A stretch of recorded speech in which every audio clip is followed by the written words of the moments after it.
सीधे बोल में आप सभी का स्वागत है।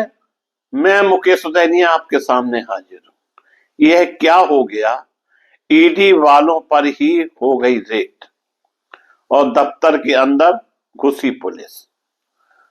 दोस्तों, पहले पश्चिम बंगाल में ईडी का मामला गरमाया, हाई कोर्ट गया और अब सुप्रीम कोर्ट पहुंच गया। वहीं झारखंड में केंद्रीय जांच एजेंसी ईडी और राज्य सरकार के बीच तलवारें खिंच गई। पेयजल घोटाले के एक आरोपी के सर पर लगी चोट ने रांची पुलिस को ईडी दफ्तर के गेट तक पहुंचाया। प्रशासनिक गलियारों में आए तूफान ने एक बार फिर केंद्र और राज्य के बीच जंग को सड़क पर ला खड़ा किया।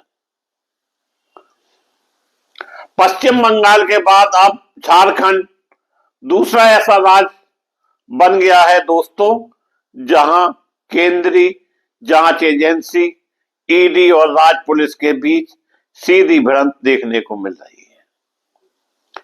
मामले की शुरुआत रांची के पेयजल घोटाला मामले से हुई है। इस केस में आरोपी संतोष कुमार ने आरोप लगाया कि 12 जनवरी को जब उन्हें पूछताछ के लिए ईडी दफ्तर बुलाया गया तो वहां जांच अधिकारियों ने उनके साथ बेहद बेरहमी दिखाई।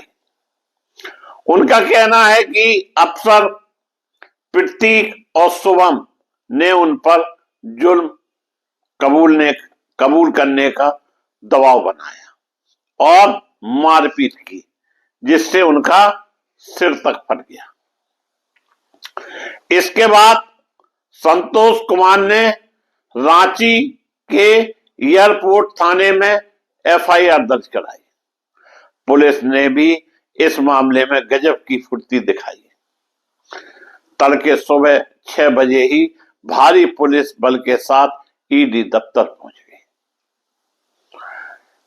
यह शायद देश के इतिहास में पहली बार है जब किसी राज्य की पुलिस ने साख जुटाने के नाम पर सीधे ईडी कार्यालय में ही रेड डाल दी।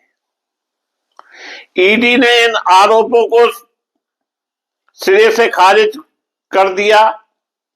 ईडी सूत्रों के मुताबिक संतोष कुमार को कोई सम्मन जारी नहीं किया गया था। पूछताछ के दौरान उन्होंने स्वयं शीशे की बोतल से अपने सिर में चोट पहुंचाई। ईडी का दावा है कि इनके बाद अधिकारियों ने उन्हें इलाज के लिए अस्पताल भेजा। इलाज के बाद संतोष कुमार ने अपने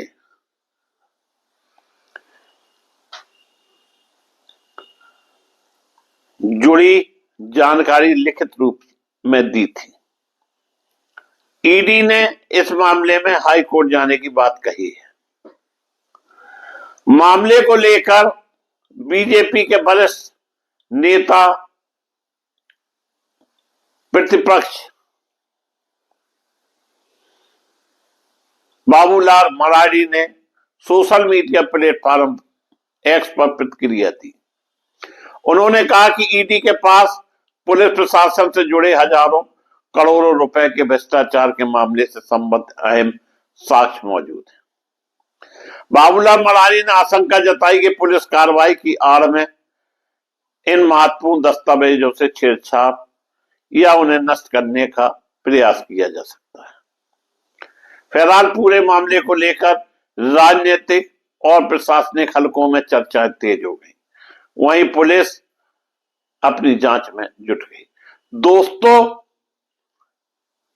क्या यह सत्य नहीं है कि ईडी का इस्तेमाल जिस ढंग से हो रहा है उस ढंग से नहीं होना चाहिए? और जहां जहां डबल इंजन की सरकार नहीं है, डबल इंजन का मतलब दिल्ली, अन्य प्रदेशों में जहां भाजपा सरकार है, वहां ईडी की दस्तक कम होती है, और जहां भाजपा सरकार नहीं है वहां पर ईडी जबरदस्त रूप से छापेमारी कर रही है। दिल्ली का चुनाव या फिर बंगाल का चुनाव या फिर तमिलनाडु का चुनाव, कोई भी चुनाव ऐसे नहीं है जहां ईडी ने दस्तक नहीं दी हो। आखिरकार ईडी उस समय पे ही क्यों डमरू बजाती है जब चुनाव पास आते हैं। क्या ईडी के ऊपर जो आरोप लग रहे हैं उन पर सवाल उठ रहे हैं?